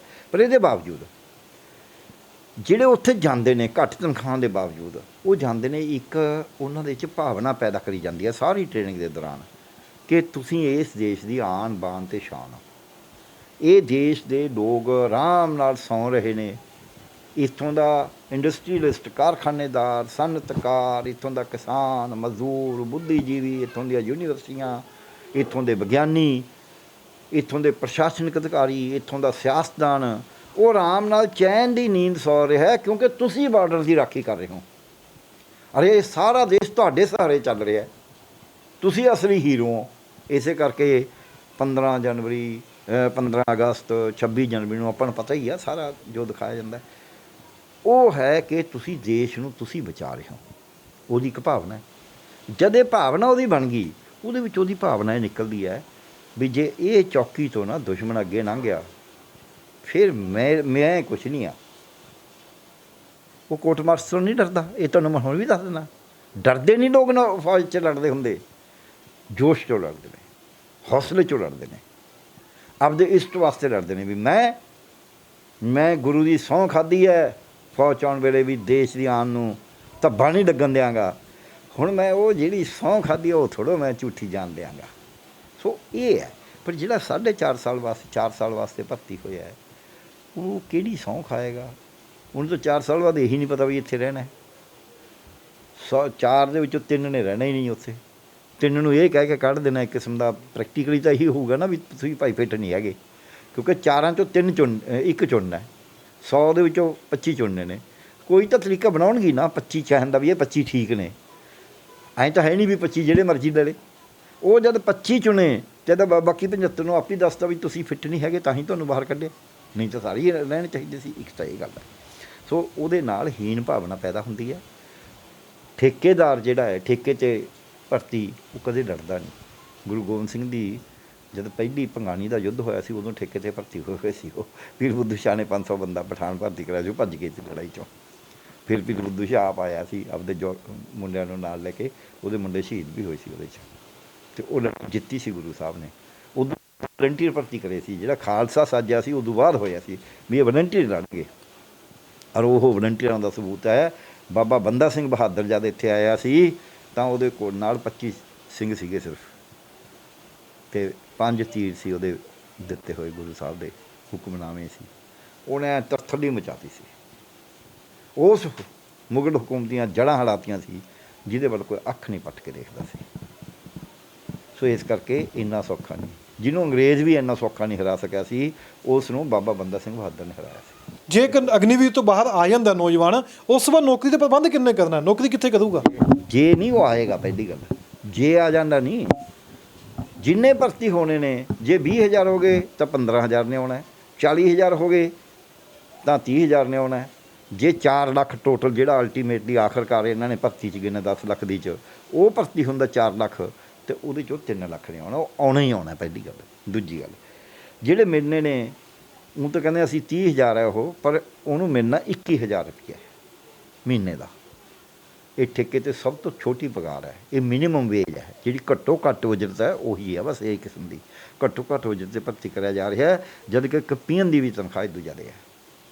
ਇਸ ਕਰਕੇ ਇਹ ਵੀ ਇੱਕ ਨਜਾਇਜ਼ ਤਰੀਕਾ ਹੈ, ਬਿਲਕੁਲ ਨਜਾਇਜ਼ ਹੈ। ਕੇਂਦਰ 'ਚ ਕਿਸੇ ਦੀ ਵੀ 21,000 'ਤੇ ਭਰਤੀ ਨਹੀਂ ਹੋ ਰਹੀ, ਜਾਂ 30,000 'ਤੇ ਵੀ ਚਲੋ ਕੱਟ ਕਟਾ ਕੇ ਜੇ ਲਾਉਣਾ, ਇਹ ਵੀ ਨਜਾਇਜ਼ ਤਰੀਕਾ। ਕੀ ਤੁਸੀਂ ਫੌਜ ਨੂੰ ਮਤਲਬ ਇੱਕ ਕਲਰਕ ਤੋਂ ਵੀ ਮਾੜਾ ਸਮਝਦੇ ਹੋ? ਇਹ ਹੈ ਤੁਹਾਡਾ, ਇੱਕ ਜੂਨੀਅਰ ਇੰਜੀਨੀਅਰ ਤੋਂ ਮਾੜਾ ਸਮਝਦੇ ਹੋ, ਇੱਕ ਸਟਾਫ ਨਰਸ ਤੋਂ ਘੱਟ ਤਨਖਾਹ ਦੇ ਕੀ ਕਰ ਰਹੇ ਹੋ ਤੁਸੀਂ? ਕਿਹੜੇ ਪਾਸੇ? ਇੱਕ ਡਿਊਟੀ ਮਾਸਟਰ ਤੋਂ ਘੱਟ ਸਮਝ ਰਹੇ ਹੋ? ਕਿਹੜੇ ਪਾਸੇ ਨੂੰ ਜਾ ਰਹੇ ਹੋ ਤੁਸੀਂ? ਦੂਜਾ ਉਹਦੇ ਵਿੱਚ ਇਹ ਹੈ ਵੀ 11.5 ਲੱਖ ਰੁਪਏ ਉਹਨੂੰ ਦੇਵਾਂਗੇ 4 ਸਾਲਾਂ ਬਾਅਦ, ਠੀਕ ਹੈ। 17.5 ਤੋਂ 23.5 ਕਰਤਾ, ਪਹਿਲਾਂ 22.5 ਸੀ, ਹੁਣ 23.5 ਕਰਤਾ। ਤੁਸੀਂ 17.5 ਜਿਹੜਾ ਤੁਸੀਂ ਉਹਦਾ ਪੈਸੇ ਕੱਟ ਰਹੇ ਹੋ, 9,000 ਰੁਪਏ ਜਿਹੜਾ ਇਹਦੇ ਵਿੱਚੋਂ ਜਿਹੜੇ ਪੈਸੇ ਉਹਦੇ ਹਰ ਮਹੀਨੇ ਕੱਟ ਰਹੇ ਹੋ 5,000 ਰੁਪਏ ਮਹੀਨਾ, ਉਹਦੇ ਕਿੰਨੇ ਪੈਸੇ ਹੋ ਗਏ? ਉਹਦਾ ਵਿਆਜ ਲੱਗ ਕੇ ਕਿੰਨਾ ਹੋ ਗਿਆ? 5 ਸਾਲਾਂ 'ਚੋਂ ਕਿੰਨੇ ਬਣਨੇ ਸੀ? ਉਹ ਵੀ ਤਾਂ ਵਿੱਚ ਹੀ ਨੇ ਨਾ। ਸੋ ਇਸ ਕਰਕੇ ਇਹ ਕਹਿਣਾ ਵੀ ਅਸੀਂ ਜੀ ਉਹਨੂੰ ਗ੍ਰੈਚੁਇਟੀ ਆਏ ਦੇ ਰਹੇ ਹਾਂ ਫਲਾਣਾ, ਇਹ ਵੀ ਇੱਕ ਛਲਾਵਾ ਹੈ। ਤੁਸੀਂ ਕਿਉਂ ਨਹੀਂ ਸੱਚ ਦੱਸਦੇ ਵੀ ਦੇਖੋ ਜੀ ਆਹ ਪੈਸੇ ਸੀ ਉਹਦੇ ਕੱਟਾਂਗੇ, ਇੰਨੇ ਉਹਦੇ ਬਣ ਜਾਣਗੇ ਇਹ, ਜੇ ਉਹ ਉਹਨਾਂ ਨੂੰ ਕਿਉਂਕਿ ਅਸੀਂ ਐਂ ਜਮ੍ਹਾਂ ਕਰਾਂਗੇ ਅਤੇ ਉਸ ਤੋਂ ਬਾਅਦ ਇੰਨੇ ਪੈਸੇ ਅਸੀਂ ਘੋੜੋਂ ਪਾਵਾਂਗੇ। 11 ਲੱਖ ਵੀ ਨਹੀਂ ਪੂਰੇ ਦੇਣੇ, 11.5 ਲੱਖ ਪੂਰੇ ਕਿੱਥੋਂ ਦੇਣੇ ਨੇ? ਉਹ ਤਾਂ ਕਿਸੇ ਵੀ ਉਹ ਛਲਾਵਾ ਕਿਵੇਂ ਹੈ, ਮੈਂ ਦੱਸਦਾ ਕਿਵੇਂ ਹੈ। ਛਲਾਵਾ ਇਹ ਹੈ ਵੀ ਜਿਹੜਾ ਸਿਵਲੀਅਨ 'ਚ ਵੀ ਨੌਕਰੀ ਕਰਦਾ ਹੈ ਉਹਨੂੰ ਵੀ ਉਹਦੀ NPS ਕਹਿੰਦੇ ਨੇ, ਨਿਊ ਪੈਨਸ਼ਨ ਸਕੀਮ, ਉਹਦੇ ਅੰਦਰ ਜਿੰਨੇ ਪੈਸੇ ਉਹਦੇ ਕੱਟਦੇ ਨੇ ਉਹ ਉਨੇ ਪੈਸੇ ਸਰਕਾਰ ਕੋਲੋਂ ਪਾਉਂਦੀ ਹੈ ਹਰ ਸਾਲ। ਇਹੀ ਕੰਮ ਇੱਥੇ ਹੈ ਵੀ ਜੇ ਇਹਦਾ 5,000 ਕੱਢੂ 5,000 ਸਰਕਾਰ ਪਾ ਦੂ ਕੋਲੋਂ, ਅਤੇ ਉਹ 11 ਲੱਖ ਬਣ ਜਾਣਾ 5 ਸਾਲਾਂ 'ਚ, ਵੱਧਦੇ 4 ਸਾਲਾਂ 'ਚ। ਸੋ ਇਸ ਕਰਕੇ ਇਹ ਜਿਹੜਾ ਤਰੀਕਾ ਹੈ ਇਹ ਦੱਸਣਾ, ਫਿਰ ਜਦ ਰਿਟਾਇਰ ਹੋਣਾ ਕੋਈ ਛੁੱਟੀਆਂ ਦੇ ਕੁਛ ਹੋਰ ਦੇ ਰਲਾ ਕੇ ਇਹ 11.5 ਲੱਖ ਮਿਲਣਾ, ਇਹ ਤਾਂ ਸਿਵਲ ਨੂੰ ਵੀ ਮਿਲਦਾ। ਇਹ ਤਾਂ ਕੋਰਟਾਂ ਦੇ ਵੀ ਫੈਸਲੇ ਨੇ ਵੀ ਤੁਸੀਂ ਗ੍ਰੈਚੁਇਟੀ ਦੇਣੀ ਹੈ, ਪੈਨਸ਼ਨ ਦੇਣੀ ਹੈ, ਪੈਨਸ਼ਨ ਨਹੀਂ ਦੇਣੀ ਤਾਂ ਨਵੀਂ ਚੀਜ਼ ਦੇਣੀ ਹੈ, ਲੀਵ ਇਨਕੈਸ਼ਮੈਂਟ ਦੇਣੀ ਹੈ, ਛੁੱਟੀਆਂ ਦਾ ਰੋਜ਼ਾਨਾ। ਸੋ ਇਹ ਸਾਰਾ ਛਲਾਵਾ ਹੈ ਵੀ ਤੁਹਾਨੂੰ 11.5 ਲੱਖ ਰੁਪਈਆ ਮਿਲ ਜੂ, ਉਹਨੂੰ ਦੱਸਿਆ ਨਹੀਂ ਜਾਂਦਾ ਵੀ ਇਹ ਤਾਂ ਹਰੇਕ ਨੂੰ ਮਿਲ ਰਿਹਾ। ਇਹੀ ਜੀ ਮੈਂ ਤੁਹਾਨੂੰ ਇੱਕ ਉਦਾਹਰਨ ਦੇ ਦਿੰਦਾ। ਇੱਕ ਵਾਰੀ ਇੱਥੇ ਗੋਬਿੰਦ ਸਿੰਘ ਕਾਲਜੇ ਦੀ ਘਰ ਵਾਲੀ ਦੀ ਡੈਥ ਹੋ ਗਈ, ਉਹਦੇ ਬੱਚੇ ਨੂੰ ਨੌਕਰੀ ਮਿਲਣੀ ਸੀ, ਅਤੇ ਇੱਕ ਸੈਕਟਰੀ ਲਿਖੀ ਗਿਆ ਵੀ ਇਹਦੀ ਤਾਂ ਇਹਨੂੰ ਤਾਂ ਆਹ ਗ੍ਰੈਚੁਇਟੀ ਮਿਲਣੀ ਆ, ਫਲਾਣਾ ਮਿਲਣਾ। ਕਿਸੇ ਨੇ ਪੁੱਛਿਆ ਨਹੀਂ ਵੀ ਬਾਕੀਆਂ ਨੂੰ ਨਹੀਂ ਮਿਲਦੀ, ਜਿਹਨਾਂ ਨੂੰ ਨੌਕਰੀ ਦਿੰਦੇ ਹੋ ਬਾਕੀਆਂ ਨੂੰ ਵੀ ਤਾਂ ਮਿਲਦੀ ਹੈ, ਬਹੁ ਧੱਕੇ ਨਾਲ ਉਹਨੂੰ ਨੌਕਰੀ ਤਾਂ ਦਵਾਤੀ, ਪਰ ਕਿਸੇ ਨੇ ਨਹੀਂ ਪੁੱਛਿਆ ਸਿਆਸਤਦਾਨ ਨੇ ਜਾਂ ਅਫਸਰਸ਼ਾਹ ਨੇ ਵੀ ਭਾਈ ਬਾਕੀਆਂ ਨੂੰ ਵੀ ਤਾਂ ਦਿੰਦੇ, ਫਿਰ ਇਹ ਸਕੀਮ ਬਣਾਈ ਹੋਈ ਕਿਉਂ ਜੇ ਸੋ ਜੇ ਅਸੀਂ ਇੱਕ ਜਿਹੜਾ ਕਲਰਕ ਭਰਤੀ ਹੁੰਦਾ ਹੈ, ਜਿਹੜਾ ਕੋਈ ਡਾਕਟਰ ਭਰਤੀ ਹੁੰਦਾ ਹੈ, ਜੇ ਕੋਈ ਇੰਜੀਨੀਅਰ ਹੁੰਦਾ ਹੈ, ਜੇ ਕੋਈ ਤਹਿਸੀਲਦਾਰ ਹੁੰਦਾ ਹੈ, ਕੋਈ ਹੋਰ ਮਹਿਕਮੇ 'ਚ ਭਰਤੀ ਹੁੰਦਾ ਹੈ, JE ਭਰਤੀ ਹੁੰਦਾ ਹੈ, ਅਸੀਂ ਉਹਨੂੰ ਵੀ ਰਿਟਾਇਰਮੈਂਟ ਦੇ ਉੱਤੇ ਜਦ ਵੀ ਉਹਨੂੰ ਹਟਾਉਂਦੇ ਹਾਂ ਉਸ ਤੋਂ ਨੌਕਰੀ 'ਚੋਂ, ਤਾਂ ਉਹਨੂੰ ਅਸੀਂ ਗ੍ਰੈਚੁਇਟੀ ਪੈਨਸ਼ਨ ਜੋ ਹੈ ਉਹਦਾ ਰੂਲ ਨਵੀਂ ਪੈਨਸ਼ਨ ਸਕੀਮ ਦੇ ਅੰਡਰ, ਅਤੇ ਉਹਦੇ ਹਰ ਮਹੀਨੇ ਜਿੰਨੇ ਅਸੀਂ ਕੱਟਦੇ ਹਾਂ ਉਹਦੇ ਬਰਾਬਰ ਦੇ ਪੈਸੇ ਪਾਉਂਦੇ ਹਾਂ। ਕਦੇ ਉਹਨੂੰ CPF ਸਕੀਮ ਕਿਹਾ ਜਾਂਦਾ ਸੀ, ਕੰਟਰੀਬਿਊਟਰੀ ਪ੍ਰੋਵੀਡੈਂਟ ਫੰਡ, ਕਦੇ EPF ਸਕੀਮ ਕਿਹਾ ਜਾਂਦਾ ਸੀ, ਇੰਪਲਾਈਜ਼ ਪ੍ਰੋਵੀਡੈਂਟ ਫੰਡ, ਕਦੇ ਉਸ ਨੂੰ ਹੁਣ NPS ਕਿਹਾ ਜਾਂਦਾ ਹੈ, ਉਹਦਾ ਨਾਂ ਹੈ ਨਿਊ ਪੈਨਸ਼ਨ ਸਕੀਮ। ਸੋ ਇਸ ਕਰਕੇ ਉਹ ਕੋਈ ਤੁਸੀਂ ਨਵੀਂ ਗੱਲ ਤਾਂ ਕਰ ਹੀ ਨਹੀਂ ਰਹੇ, ਉਹੀ ਕੁਛ ਜੋ ਤੁਸੀਂ ਇੱਕ ਸਿਵਲੀਅਨ ਨੂੰ ਵੀ ਦੇ ਰਹੇ ਹੋ, ਇਹਨੂੰ ਅਗਨੀਵੀਰ ਕਹਿ ਕੇ, ਅਗਨੀਪਥ ਕਹਿ ਕੇ, ਇਹਦੇ ਨਾਮ ਹੀ ਹੋਰ ਨਾਮ ਬਦਲਾ ਕੇ ਇਹ ਵੀ ਇੱਕ ਛਲਾਵਾ ਹੁੰਦਾ, ਇਹ ਧੋਖਾ। ਤੁਸੀਂ ਸਪਸ਼ਟ ਕਹੋ, ਤੁਸੀਂ ਦੇਸ਼ ਦੇ ਵਾਸਤੇ 4 ਸਾਲ ਵਾਸਤੇ ਬੰਦਿਆਂ ਨੂੰ, ਨੌਜਵਾਨਾਂ ਨੂੰ 17.5 ਤੋਂ 23 ਸਾਲ ਦੀ ਸਭ ਤੋਂ ਪ੍ਰਾਈਮ ਏਜ ਹੁੰਦੀ ਹੈ। ਇਸੇ ਉਮਰ ਦੇ ਵਿੱਚ ਬੰਦਾ ਐਂ ਕਹਿੰਦਾ ਵੀ ਦਿੱਲੀ ਦੇ ਕਿੰਗਰ ਫੂਕ ਦਾਂਗਾ, ਮੈਂ ਚੱਕ ਦਾਂਗਾ ਫੁੱਟੇ। ਇਸ ਉਮਰ 'ਚ ਉਹ ਸਿੱਖਦਾ, ਜੋਸ਼ ਹੁੰਦਾ ਉਹਦੇ 'ਚ। ਉਸ ਉਮਰ 'ਚ ਤੁਸੀਂ ਉਹਨੂੰ ਘੱਟੋ ਘੱਟ ਸਹੀ ਦੱਸੋ। ਤੁਸੀਂ ਉਹਨੂੰ ਦੱਸ ਹੀ ਨਹੀਂ ਰਹੇ। ਇਹੀ ਤਾਂ ਕੰਪਨੀਆਂ ਕਰਦੀਆਂ ਨੇ, ਬਰੀਕ ਜਿਹਾ ਥੱਲੇ ਲਿਖ ਦਿੰਦੇ ਨੇ, ਬੰਦੇ ਨੂੰ ਪਤਾ ਨਹੀਂ ਲੱਗਦਾ ਕੀ ਹੈ। ਆਹ ਇੰਸ਼ੋਰੈਂਸ ਕੰਪਨੀਆਂ ਕਰਦੀਆਂ ਨੇ, ਬਰੀਕ ਜਿਹਾ ਲਿਖਿਆ ਹੁੰਦਾ, ਬੰਦੇ ਨੂੰ ਪਤਾ ਨਹੀਂ ਲੱਗਦਾ ਕੀ ਆ, ਦਸਤਖਤ ਕਰਾ ਦਿੰਦੇ ਨੇ। ਆਹ ਬੈਂਕਾਂ ਲੋਨ ਦਿੰਦੀਆਂ ਨੇ, ਸਾਡੇ ਬਰੀਕ ਲਿਖਿਆ ਹੁੰਦਾ, ਉਹ ਬੰਦਾ ਪੜ੍ਹਦਾ ਨਹੀਂ, ਮੁੜ ਕੇ ਉਹਦੇ 'ਤੇ ਮੁਕੱਦਮਾ ਹੋ ਜਾਂਦਾ। ਸੋ ਇਹੀ ਕੁਝ ਤੁਸੀਂ ਕਰ ਰਹੇ ਹੋ। ਉਹ ਬੈਂਕਾਂ ਨੂੰ, ਹੋਰਾਂ ਨੂੰ, ਕੋਰਟਾਂ ਨੇ ਕਿੰਨੇ ਵਾਰੀ ਆਰਡਰ ਕਰਿਆ ਵੀ ਮੋਟਾ ਕਰਕੇ ਲਿਖੋ ਜਿਹੜਾ ਤੁਸੀਂ ਲੈਣਾ। ਇਹ ਤੁਹਾਡੇ 'ਤੇ ਲਾਗੂ ਨਹੀਂ ਹੁੰਦਾ, ਇਹ ਸਰਕਾਰ 'ਤੇ ਲਾਗੂ ਨਹੀਂ ਹੁੰਦਾ। ਸਰਕਾਰ ਦਾ ਫਰਜ਼ ਨਹੀਂ ਬਣਦਾ ਵੀ ਅਖਬਾਰਾਂ 'ਚ ਦੇਵੇ ਵੀ ਇਹਨਾਂ ਦੇ ਅਸੀਂ ਇਸ ਤਰ੍ਹਾਂ ਦੇਵਾਂਗੇ। ਜੇ ਅਸੀਂ ਦਿੱਲੀ ਦੇ ਵਿੱਚ ਕੇਂਦਰ ਸਰਕਾਰ 'ਚ ਕੋਈ ਕਲਰਕ ਵੀ ਭਰਤੀ ਕਰਾਂਗੇ, ਉਹਨੂੰ ਵੀ ਅਸੀਂ ਇੰਝ ਦਿੰਦੇ, ਇਹਨੂੰ ਵੀ ਇੰਝ ਦੇਵਾਂਗੇ। ਫਿਰ ਦੱਸ ਦੇਣ ਨਾ ਵੀ ਆਹ ਜਿਹੜਾ ਕਲਰਕ ਭਰਤੀ ਕਰ ਜਾਂ, ਕਲਰਕ ਨਾਲ ਤਾਂ ਮਾੜਾ ਨਹੀਂ ਨਾ, ਇੱਕ ਜਿਹੜਾ ਤੁਸੀਂ ਸਿਪਾਹੀ ਭਰਤੀ ਕਰਦੇ ਹੋ, ਅਗਨੀਵੀਰ ਕਿਹਾ ਉਹਨੂੰ ਤਾਂ ਜਿਹੜਾ ਅਗਨੀਵੀਰ ਹੈ, ਕਲਮਵੀਰ ਨਾਲ ਮਾੜਾ ਤਾਂ ਨਹੀਂ ਨਾ। ਕਲਰਕ ਨੂੰ ਕਲਮਵੀਰ ਕਹਿ ਲਓ, ਇਹ ਅਗਨੀਵੀਰ ਹੈ। ਅਤੇ ਜੇ ਅਗਨੀਵੀਰ ਅਤੇ ਕਲਮਵੀਰ ਨੂੰ ਬਰਾਬਰਤਾ ਰੱਖ ਲਓ ਵੀ ਜੋ ਤੁਸੀਂ ਉਸ ਨੂੰ ਦੇ ਰਹੇ ਹੋ ਉਹ ਇਹਨੂੰ ਦੇ ਦਿਓ। ਤੁਸੀਂ ਉਹ ਵੀ ਨਹੀਂ ਦੇ ਰਹੇ। ਅੱਛਾ ਸਰ, ਹੁਣ ਜਦੋਂ ਵਾਪਸ ਆ ਗਏ 4 ਸਾਲ ਬਾਅਦ, 4.5 ਸਾਲ ਬਾਅਦ, ਸਕੇਲ ਦੀ ਗੱਲ ਕੀਤੀ ਪਰ ਸਕੇਲ ਦੱਸੇ ਨਹੀਂ। ਉਸ ਤੋਂ ਬਾਅਦ ਉਹ ਕਰਨਗੇ ਕੀ? ਮੇਨ ਸਵਾਲ ਤਾਂ ਹੈ ਨਾ। ਉਸ ਤੋਂ ਬਾਅਦ ਵਿਆਹ ਦੀ ਉਮਰ ਹੁੰਦੀ ਹੈ, ਕੀ ਕਹਿਣਗੇ? ਕਿਸ ਤਰੀਕੇ ਨਾਲ ਜਾ ਕੇ ਅੱਗੇ ਨੌਜਵਾਨ ਆਪਣੇ ਆਪ ਨੂੰ ਹੋਰ ਫੀਲਡ ਵਿੱਚ ਲੈ ਕੇ ਜਾਣਗੇ? ਫੀਲਡ ਤਾਂ ਚੇਂਜ ਹੋਗੀ, ਕਰਨਗੇ ਕੀ ਅੱਗੇ ਜਾ ਕੇ? ਕੀ ਸਰਕਾਰ ਨੇ ਕੋਈ ਨੌਕਰੀ ਦਾ ਪ੍ਰਬੰਧ ਕੀਤਾ ਜਦੋਂ ਅਗਨੀਪਥ ਤੋਂ 4.5 ਸਾਲ ਤੋਂ ਬਾਅਦ ਨੌਜਵਾਨ ਵਾਪਸ ਆ ਗਿਆ? ਦੇਖੋ, ਪਹਿਲਾਂ ਤਾਂ ਉਂਝ ਹੀ ਕਿਹਾ ਸੀ ਵੀ ਇਹ ਉੱਥੇ ਅਬਜ਼ਰਵ ਹੋ ਜਾਣਗੇ ਫਲਾਣਾ। ਹੁਣ ਕਿਹਾ ਸੀ ਇਹਨਾਂ ਦਾ ਕੁਛ ਰਿਜ਼ਰਵ ਕਰਾਂਗੇ ਕੋਟਾ, ਜਿਹੜੀਆਂ ਹੈਗੀਆਂ ਪੈਰਾਮਿਲਟਰੀ ਫੋਰਸਿਸ 'ਚ, ਜੇ ਉਹ CISF ਹੈ, BSF ਹੈ, CRP ਹੈ, ਇਹਨਾਂ ਦੇ ਵਿੱਚ ਅਸੀਂ ਰਿਜ਼ਰਵ ਕਰਾਂਗੇ। ਪਰ ਉਹਦੇ ਨਾਲ ਤਾਂ ਫਿਰ 10% ਕੋਟਾ ਜੇ ਰਿਜ਼ਰਵ ਵੀ ਕਰਤਾ, ਉਸੇ ਭਰਤੀ ਕਿੰਨੀ ਕੁ ਹੁੰਦੀ ਹੈ? ਇਹ ਕਿਉਂ ਨਹੀਂ ਦੱਸਦੇ ਵੀ ਜਿਹੜੀ 2 ਸਾਲਾਂ ਦੀ 3 ਸਾਲਾਂ ਦੀ ਭਰਤੀ ਇਕੱਠੀ ਹੋਈ ਪਈ ਹੈ, ਜਿਹਦੇ ਅਸੀਂ ਕੁਛ ਇੱਕ ਅੱਧਾ ਪਾਰਟ ਸ਼ੁਰੂ ਵੀ ਕਰ ਵੀ ਚੁੱਕੇ ਹਾਂ ਪ੍ਰਕਿਰਿਆ ਦਾ, ਉਹਨੂੰ ਕਿਉਂ ਨਹੀਂ ਭਰਤੀ ਕਰਦੇ? ਉਹ ਲੱਖ ਬੰਦੇ ਦੀ ਭਰਤੀ ਕਿਉਂ ਰੋਕੀ ਹੋਈ ਹੈ? ਉਹਦੇ 'ਚ ਕੀ ਕਸੂਰ ਹੈ? ਉਹੀ ਕਰ ਲੈਣ। 40,000 ਦੀ ਲੋੜ ਕੀ ਹੈ? ਸੋ ਇਸ ਕਰਕੇ ਸਰਕਾਰ ਦਾ ਜਿਹੜਾ ਇਹ ਅਗਨੀਵੀਰ, ਅਗਨੀਪਥ ਕਹਿਣਾ ਹੈ, ਇਹ ਫੌਜ ਨੂੰ ਠੇਕੇ 'ਤੇ ਦੇਣ ਦੇ ਬਰਾਬਰ ਹੈ। ਇਹ ਫੌਜ ਨੂੰ ਡੀਮੋਰਲਾਈਜ਼ ਕਰਨ ਦੇ ਬਰਾਬਰ ਹੈ। ਰਾਸ਼ਟਰ ਦੀ ਸੁਰੱਖਿਆ ਜਿਹੜੀ ਹੈ ਉਹ ਫੌਜ ਕਰਦੀ ਹੈ। ਔਰ ਜਿੱਦਾਂ ਵੀ ਕੋਈ ਰਾਸ਼ਟਰ ਨੂੰ ਭੀੜ ਪੈਂਦੀ ਹੈ, ਜਿਹੜੇ ਸਿਵਲੀਅਨ ਨੇ ਕੰਮ ਕਰਨੇ ਹੁੰਦੇ ਨੇ ਉਹ ਭੱਜ ਜਾਂਦੇ ਨੇ, ਉਹ ਡਰ ਜਾਂਦੇ ਨੇ, ਫਿਰ ਫੌਜ ਆ ਕੇ ਕਰਦੀ ਹੈ। ਅਤੇ ਉਹ ਫੌਜ ਨੇ ਪਲੇਗ 'ਚ ਵੀ ਕੰਮ ਕਰਿਆ। ਜਾਂ ਸੂਰਤ ਦੇ ਵਿੱਚ ਪਲੇਗ ਫੈਲੀ ਸੀ, DC ਭੱਜ ਗਿਆ ਸੀ ਉੱਥੋਂ, ਫੌਜ ਨੇ ਕੰਮ ਕਰਿਆ ਸੀ। ਜਦ ਹੜ੍ਹ ਆ ਜਾਂਦੇ ਨੇ ਉਦੋਂ ਫੌਜ ਆਉਂਦੀ ਹੈ। ਇੱਥੇ ਆਹ ਉੱਤਰਾਖੰਡ ਦੇ ਵਿੱਚ ਜਦ ਕੇਦਾਰਨਾਥ ਦੇ ਮੰਦਿਰ 'ਚ ਹੜ੍ਹ ਉਹ ਆਇਆ ਸੀ, ਉਦੋਂ ਵੀ ਫੌਜ ਹੀ ਸੀ, ਫੌਜ ਦੇ ਜਵਾਨ ਸ਼ਹੀਦ ਵੀ ਹੋਏ ਸੀ ਉਹਦੇ 'ਚ। ਇਸੇ ਤਰ੍ਹਾਂ ਹੀ ਜਦ ਕੋਈ ਮਹਾਂਮਾਰੀ ਫੈਲ ਜਾਂਦੀ ਹੈ ਉਦੋਂ ਵੀ ਫੌਜ ਆਉਂਦੀ ਹੈ। ਜਦ ਕੋਈ ਭੁੱਖਮਰੀ ਫੈਲ ਜਾਂਦੀ ਉਦੋਂ ਵੀ ਫੌਜ ਮਦਦ ਕਰਦੀ ਹੈ। ਅਤੇ ਜਦ ਕੋਈ ਰੇਲਵੇ ਐਕਸੀਡੈਂਟ ਹੋ ਜਾਂਦਾ ਉਦੋਂ ਵੀ ਫੌਜ ਮਦਦ ਕਰਦੀ ਹੈ। ਭੂਚਾਲ 'ਚ ਵੀ ਫੌਜ ਕਰਦੀ ਹੈ। ਸੋ ਫੌਜ ਸਾਰੇ ਪਾਸੇ ਕੰਮ ਕਰ ਰਹੀ ਹੈ ਦੇਸ਼ ਦਾ, ਅਤੇ ਉਸ ਫੌਜ ਦਾ ਤੁਸੀਂ ਇਹ ਹਾਲ ਕਰ ਰਹੇ ਹੋ। ਸਰ ਹੁਣ ਇੱਕ ਹੋਰ ਵੀ ਅਹਿਮ ਸਵਾਲ ਹੈ। 3 ਸੈਨਾ ਦੇ ਮੁਖੀਆਂ ਨੇ ਆ ਕੇ ਕਹਿ ਦਿੱਤਾ ਵੀ ਇਹ ਬਿਲਕੁਲ ਸਹੀ ਸਕੀਮ ਹੈ, ਇਸ ਨੂੰ ਲਾਗੂ ਅਸੀਂ ਕਰਾਂਗੇ। ਉਹ ਜਿਹੜਾ ਵਿਰੋਧ ਕਰੂਗਾ ਉਸ ਨੂੰ ਕਿਤੇ ਵੀ ਇਸ ਨੌਕਰੀ ਵਾਸਤੇ ਜਗ੍ਹਾ ਨਹੀਂ ਮਿਲਣੀ। ਇਹ ਸਹੀ ਹੈ? ਜੇ ਕੋਈ ਵਿਰੋਧ ਆਪਣਾ ਦਰਜ ਕਰਵਾ ਰਿਹਾ ਉਸ ਨੂੰ ਨੌਕਰੀ ਨਹੀਂ ਮਿਲਣੀ ਉਸ ਵਿੱਚ? ਦੇਖੋ, ਜਿੱਥੋਂ ਤੱਕ ਸਵਾਲ ਹੈ ਵਿਰੋਧ ਦਰਜ ਕਰਵਾਉਣ ਦਾ, ਵਿਰੋਧ ਕਰਨ ਦੀ ਉਹਨਾਂ ਦੀ ਡੈਫੀਨੇਸ਼ਨ ਕੀ, ਉਹ ਤਾਂ ਸਮਾਂ ਦੱਸੇਗਾ।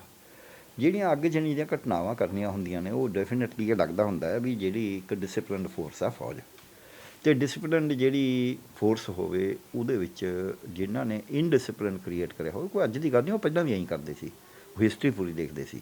ਪਰ ਤੁਸੀਂ ਇਨਡਿਸਿਪਲਿਨ ਖੁਦ ਕ੍ਰੀਏਟ ਕਰਾ ਕੇ ਕਿਸੇ ਤੋਂ ਖੁਦ ਤੁਸੀਂ ਅੱਗੇ ਲਵਾ ਕੇ ਕਿਸਮ ਦੀਆਂ ਇਹੋ ਜਿਹਾ ਕੰਮ ਫੈਸਲਾ ਕਰਕੇ ਜਿਹ 'ਚ ਉਹ ਭੜਕ ਜੇ, ਉਹਨਾਂ ਨੂੰ ਪਹਿਲਾਂ ਭੜਕਣ ਵਾਸਤੇ ਤਿਆਰ ਕਰਿਆ, ਉਹਦੇ ਵਿੱਚ ਇਹ ਜਿਹਾ ਕਰਨਾ ਜਾਇਜ਼ ਨਹੀਂ ਹੁੰਦਾ। ਉਹਨਾਂ ਨੂੰ ਉਹਨਾਂ ਦੀ ਗੱਲ ਸੁਣਨੀ ਹੈ।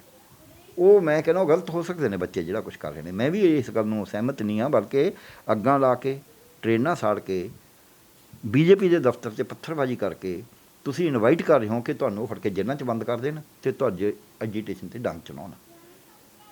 ਇਹ ਉਹ ਚਾਹੁੰਦੇ ਨੇ, ਕਿਉਂਕਿ ਉਹ ਤਾਂ ਡੰਗ ਚਲਾ ਕੇ ਇਹਨੂੰ ਖਤਮ ਕਰਨਾ ਚਾਹੁੰਦੇ ਨੇ। ਸੋ ਤੁਸੀਂ, ਤੁਹਾਡੀ ਸਿਆਣਪ ਇਸ ਗੱਲ 'ਚ ਵੀ ਅਸੀਂ ਬਿਲਕੁਲ ਨਹੀਂ ਤੋੜਦੇ, ਸੰਪਤੀ ਤਾਂ ਸਾਡੀ ਹੈ, ਸਾਡੇ ਦੇਸ਼ ਦੀ ਸੰਪਤੀ। ਤੁਸੀਂ ਕੀ ਲੱਗੇ ਹੁੰਦੇ? ਤੁਸੀਂ ਅੱਜ ਸਰਕਾਰ 'ਚੋਂ ਕਰਨ, ਤੁਸੀਂ ਆਪੋਜੀਸ਼ਨ 'ਚ ਹੋ ਸਕਦੇ ਹੋ, ਪਰਸੋਂ ਨੂੰ ਤੁਸੀਂ ਹਾਰ ਹੀ ਜਾਓ। ਸੋ ਇਸ ਕਰਕੇ ਇਹ ਸੰਪਤੀ ਸਾਡੀ ਹੈ, ਸਾਡੀ ਹੀ ਰਹਿਣੀ ਹੈ, ਅਸੀਂ ਇਹਨੂੰ ਕਿਉਂ ਸਾੜਾਂਗੇ? ਜਿਹੜੇ ਡਾਕਟਰ ਆਪਦੇ ਹਸਪਤਾਲਾਂ ਨੂੰ ਤੋੜਨਾ ਸ਼ੁਰੂ ਕਰਨਗੇ, ਜਿਹੜੇ ਮਾਸਟਰ ਆਪਦੇ ਸਕੂਲਾਂ ਨੂੰ ਤੋੜਨਾ ਸ਼ੁਰੂ ਕਰਨਗੇ, ਉਹ ਕੋਈ ਬਹੁਤਾ ਚੰਗਾ ਕੰਮ ਨਹੀਂ ਕਰ ਰਹੇ ਹੁੰਦੇ। ਸੋ ਤੋੜ ਭੰਨ ਕੋਈ ਚੰਗੀ ਨਹੀਂ। ਪਰ ਦੂਜੇ ਪਾਸੇ ਇਹ ਸੋਚਣ ਦੀ ਲੋੜ ਵੀ ਤੋੜ ਭੰਨ ਕਰਨ ਕਿਉਂ ਲੱਗੇ? ਤੁਹਾਡੇ ਜਵਾਕ ਦਾ ਘਰ ਦਾ ਭਾਂਡੇ ਭੰਨਣ ਲੱਗ ਗਿਆ, ਤੁਸੀਂ ਇਹ ਤਾਂ ਸੋਚੋ ਵੀ ਕਿਤੇ ਸਾਡੇ 'ਚ ਤਾਂ ਨਹੀਂ ਕਸੂਰ ਵੀ ਜੇ ਜਵਾਕ ਭਾਂਡੇ ਕਿਉਂ ਭੰਨਣ ਲੱਗ ਗਿਆ ਕਿ ਤਾਂ ਅਸੀਂ ਉਹਨੂੰ ਸਿੱਖਿਆ ਨਹੀਂ ਦਿੱਤੀ। ਜਿੱਦੇ ਤੁਸੀਂ ਬੁਲਡੋਜ਼ਰ ਫੇਰਨ ਲੱਗੇ, ਤੁਸੀਂ ਚਾਹੇ ਉੱਥੇ ਜਹਾਂਗੀਰਪੁਰੀ 'ਚ ਫੇਰਤਾ, ਚਾਹੇ ਤੁਸੀਂ ਯੂਪੀ 'ਚ ਫੇਰਤਾ, ਵੀ ਜਿਹੜਾ ਬੰਦਾ ਹੈਗਾ ਉਹਦਾ ਖੁਰਾ ਖੋਜ ਹੀ ਮਿਟਾ ਦੇਣਾ, ਬੁਲਡੋਜ਼ਰ ਫੇਰਨੇ ਨੇ ਅਤੇ ਤੁਸੀਂ ਭੀੜ ਤੰਤਰ ਬਣਾਉਣਾ ਹੈ। ਤੁਸੀਂ ਸੰਦੇਸ਼ ਦੇਣ ਲੱਗੇ ਤੁਹਾਡੇ ਮੁੱਖ ਮੰਤਰੀ ਵੀ ਤੁਸੀਂ ਕਿਸਾਨਾਂ ਵਾਲੇ ਕੱਪੜੇ ਪਾ ਕੇ ਜਾ ਕੇ ਸਿਰ ਪਾੜ ਦਿਓ ਇਹਨਾਂ ਦੇ ਲਾਠੀਆਂ ਲੈ ਕੇ, ਅਤੇ ਫਿਰ ਤੁਸੀਂ ਸਿੱਖਿਆ ਹੀ ਦਿੱਤੀ ਹੈ ਨਾ ਵੀ ਸਿਰ ਪਾੜਨ ਦੀ। ਤੁਸੀਂ ਕਿੱਥੇ ਸਿੱਖਿਆ ਦਿੱਤੀ ਹੈ ਵੀ ਇਹ ਕਰੀਦਾ ਹੈ? ਤੁਸੀਂ ਸੋਸ਼ਲ ਮੀਡੀਆ 'ਚ ਸਿੱਖਿਆ ਦਿੱਤੀ ਹੈ, ਦੂਰ ਦੂਰ ਕਰਕੇ ਪੈ ਜਾਂਦਾ ਇਹਨਾਂ ਦੇ ਜਿਹੜੇ IT ਸਰਦੇ ਨੇ। ਫਿਰ ਉਂਝ ਤੁਸੀਂ ਕਹਿੰਦੇ ਸੋਸ਼ਲ ਮੀਡੀਆ 'ਤੇ ਪ੍ਰਚਾਰ ਚੰਗਾ ਹੋਵੇ, ਤੁਸੀਂ ਤਾਂ ਮਾੜਾ ਪ੍ਰਚਾਰ ਕਰ ਦਿਓ, ਗਾਲਾਂ ਤੱਕ ਕੱਢ ਦਿਓ ਉਹਨਾਂ ਨੂੰ, ਉਹ ਤੋਂ ਸਿੱਖੇਗਾ ਕੋਈ ਕੀ? ਸੋ ਜਿਹੋ ਜਿਹਾ ਤੁਸੀਂ ਸਿਖਾਉਂਦੇ ਹੋ ਅਤੇ ਉਹੋ ਜਿਹਾ ਭਾਈ ਤੁਸੀਂ ਵੱਢਦੇ ਹੋ, ਜਿਹੋ ਜਿਹਾ ਬੀਜੋਗੇ ਉਹੋ ਜਿਹਾ ਹੀ ਵੱਢੋਗੇ। ਸੋ ਇਸ ਕਰਕੇ ਇਹ ਭਾਵੇਂ ਵਾਇਲੈਂਸ ਪ੍ਰੋਟੈਸਟ ਜਿਹੜੇ ਸੀ, ਸਰਕਾਰ ਤਾਂ ਜੋ ਮਰਜ਼ੀ ਕਹੇ, ਇਹ ਹਿੱਤ 'ਚ ਨਹੀਂ ਸੀਗੇ ਨਾ ਦੇਸ਼ ਦੇ ਨਾ ਐਜੀਟੇਟਰਾਂ ਦੇ। ਐਜੀਟੇਟਰਾਂ ਨੂੰ ਸ਼ਾਂਤਮਈ ਸਟਰਗਲ, ਪਰ ਕਿਉਂਕਿ ਇਹਨਾਂ ਨੇ ਸਿਖਾਈ ਹੀ ਹੈ ਇਸ ਕਰਕੇ ਉਹ ਕਰੀ ਜਾ ਰਹੇ ਨੇ। ਯੂਥ ਨੂੰ ਉਸ ਪਾਸੇ ਤਾਂ ਲਾਇਆ ਹੀ ਨਹੀਂ ਨਾ ਜਿਸ ਪਾਸੇ ਲਾਉਣਾ ਚਾਹੀਦਾ, ਔਰ ਯੂਥ ਫਰਸਟ੍ਰੇਟਡ ਹੋ ਗਈ ਇੰਨਾ ਜ਼ਿਆਦਾ। ਜਦ ਬੰਦਾ ਅੱਕ ਜਾਂਦਾ ਧਾਈ ਦਾ ਕਹਿੰਦੇ ਲੋਹਾ ਵੀ ਢਹਿ ਜਾਂਦਾ, ਉਹ ਬੰਦੇ ਅੱਕੇ ਬੈਠੇ ਨੇ ਵੀ ਪਹਿਲਾਂ ਹੀ ਕੋਈ ਜੋਬ ਨਹੀਂ ਯਾਰ, ਕਿਤੇ ਸਾਡੀ ਇੱਜ਼ਤ ਨਹੀਂ ਹੋ ਰਹੀ, ਮਿੱਟੀ ਬਣਾ ਦਿੰਦੇ ਨੇ ਸਾਨੂੰ, ਜਿੱਥੇ ਜਾਣਾ ਉੱਥੇ ਪੁੱਠਾ ਬੋਲਦੇ ਨੇ ਹੈਂ, ਭ੍ਰਿਸ਼ਟਾਚਾਰ ਫੈਲਿਆ ਹੋਇਆ, ਸਾਡੇ ਬਰਾਬਰ ਦੇ ਬੰਦੇ ਨੂੰ ਪੈਸਿਆਂ ਨਾਲ ਨੌਕਰੀ ਮਿਲੀ ਹੈ, ਸਿਫਾਰਸ਼ ਨਾਲ ਨੌਕਰੀ ਮਿਲਦੀ ਹੈ, ਝੂਠੇ ਸਰਟੀਫਿਕੇਟਾਂ ਨਾਲ ਨੌਕਰੀ ਮਿਲਦੀ ਹੈ, ਅਸੀਂ ਨੰਬਰ ਲੈ ਕੇ ਤੁਰੇ ਫਿਰਦੇ ਹਾਂ। ਫਿਰ ਉਹ 'ਚ ਗੁੱਸਾ ਆ ਜਾਂਦਾ, ਉਹ ਤੋੜ ਭੰਨ ਕਰ ਜਾਂਦਾ ਉਹ ਆਪਦਾ, ਕਿਉਂਕਿ ਉਦੋਂ ਪਾਗਲ ਹੋ ਗਿਆ। ਜੇ ਕੋਈ ਟੈਂਪਰੇਰੀ ਤੌਰ 'ਤੇ ਪਾਗਲ ਹੋ ਗਿਆ ਹੋਵੇ ਉਹਨੂੰ ਮਾਫ਼ ਕਰੀਦਾ, ਪਰ ਚਲੋ ਫੌਜ ਹੈ, ਫੌਜ ਦੇ ਵਿੱਚ ਇਹ ਜਿਹਾ ਕੰਮ ਨਹੀਂ ਹੋ ਸਕਦਾ, ਇਹ ਤਾਂ ਠੀਕ ਹੈ ਉਹਨਾਂ ਨੇ ਕਿਹਾ। ਪਰ ਮੈਂ ਦੂਜੀ ਗੱਲ ਕਹਿਣਾ, ਉਂਝ ਐਜੀਟੇਸ਼ਨ ਨਾਲ ਨਹੀਂ ਰੁਕਣ ਚਾਹੀਦਾ, ਪਰ ਇਹ ਫੌਜ ਆ, ਇਹ ਡਿਸਪਲਿਨ ਚਾਹੀਦਾ ਇੱਥੇ। ਪਰ ਜੇ ਤੁਸੀਂ ਜਿਹੜਾ ਸਿਆਸੀ ਫੈਸਲਾ ਲਿਆ ਹੈ ਉਹਦੇ ਵਾਸਤੇ ਤੁਸੀਂ ਆਰਮੀ ਦੇ ਜਨਰਲਾਂ ਨੂੰ ਕਿਉਂ ਵਿੱਚ ਸ਼ਾਮਲ ਕਰਦੇ ਹੋ ਵੀ ਉਹ ਆ ਕੇ ਇਹਦਾ ਫੈਸਲਾ ਲੋਕਾਂ ਨੂੰ ਦੱਸਣ ਵੀ ਅਸੀਂ ਕੀ ਠੀਕ ਆ ਕੀ ਗਲਤ ਹੈ? ਇਹੀ ਗੱਲ ਜਿਨ੍ਹਾਂ ਨੂੰ ਹੁਕਮਰਾਨਾਂ ਨੇ ਫੈਸਲਾ ਲਿਆ ਸੀ, ਸਾਡੇ ਗ੍ਰਹਿ ਮੰਤਰੀ ਸਾਹਿਬ, ਸਾਡੇ ਰੱਖਿਆ ਮੰਤਰੀ ਸਾਹਿਬ, ਸਾਡੇ ਪ੍ਰਾਈਮ ਮਿਨਿਸਟਰ ਸਾਹਿਬ, ਇਹ ਕਿਉਂ ਨਾ ਲੋਕਾਂ ਨੂੰ ਕਹਿੰਦੇ ਦੇਖੋ ਅਸੀਂ ਆਹ ਫੈਸਲਾ ਲਿਆ, ਇਹਨੂੰ ਐਂ ਚਲਾਵਾਂਗੇ, ਆਹ ਤੁਹਾਨੂੰ ਮਿਲੇਗਾ, ਇਸ ਤਰ੍ਹਾਂ ਹੋਏਗਾ, ਕੋਈ ਲੁੱਕ ਨਹੀਂ ਰੱਖਣਾ ਸੀ, ਬਿਲਕੁਲ ਪਾਰਦਰਸ਼ਤਾ ਦੇਣੀ ਚਾਹੀਦੀ ਸੀ ਵੀ ਇੱਦਾਂ ਇੱਦਾਂ ਕਰਾਂਗੇ, ਔਰ ਜਿਹੜਾ ਇਹ ਤੋੜ ਭੰਨ ਕਰੇਗਾ ਉਹਨੂੰ ਅਸੀਂ ਨਹੀਂ ਲਵਾਂਗੇ। ਇਹ ਕਹਿਣ 'ਚ ਇਹ ਕਿਉਂ ਨਹੀਂ ਇਹਨਾਂ ਨੇ ਕਿਹਾ? ਇਹ ਫੌਜ ਦੇ ਮੁਖੀਆਂ ਨੂੰ, ਜਦ ਤੁਸੀਂ ਜਿਹੜੇ ਸਿਆਸੀ ਫੈਸਲੇ ਨੇ, ਸਿਵਲੀਅਨ ਫੈਸਲੇ ਨੇ, ਉੱਥੇ ਫੌਜ ਦੇ ਮੁਖੀਆਂ ਨੂੰ ਉਹਨੂੰ ਡਿਫੈਂਡ ਕਰਨ ਦੇ ਹੋਣੇ ਹੋ, ਤਾਂ ਤੁਸੀਂ ਬੜੇ ਗਲਤ ਰਸਤੇ 'ਤੇ ਚੱਲ ਰਹੇ ਹੋ, ਬੜੇ ਖਤਰਨਾਕ ਰਸਤੇ 'ਤੇ ਚੱਲ ਰਹੇ ਹੋ, ਔਰ ਉੱਥੋਂ ਜੇ ਗਿਰ ਗਏ ਤਾਂ ਮੁੜ ਕੇ ਬਚਿਆ ਨਹੀਂ ਜਾਣਾ। ਅੱਜ ਤੱਕ ਦੇਸ਼ ਸਾਡਾ ਇੱਕ ਇਹੋ ਜਿਹਾ ਹੈ, ਦੋ ਬਣੇ ਸੀ ਦੇਸ਼, ਪਾਕਿਸਤਾਨ ਔਰ ਇਹ, ਪਾਕਿਸਤਾਨ ਦਾ ਦੂਜਾ ਹਿੱਸਾ ਬੰਗਲਾਦੇਸ਼ ਹੋ ਗਿਆ, ਉੱਥੇ ਸਿਵਲੀਅਨ ਹੁਕੂਮਤ ਵੀ ਆਮ ਸਭ ਨੂੰ ਪਤਾ ਹੈ ਵੀ ਉਹ ਮਿਲਟਰੀ ਦਾ ਹੀ ਚੱਲਦਾ ਹੈ, ਔਰ ਮਿਲਟਰੀ ਦਾ ਚੱਲਣ ਨਾਲ, ਫੌਜ ਦਾ ਰਾਜ ਚੱਲਣ ਨਾਲ ਆਪਾਂ ਨੂੰ ਪਤਾ ਉੱਥੇ ਜੋ ਕੁਛ ਹਾਲ ਹੈ।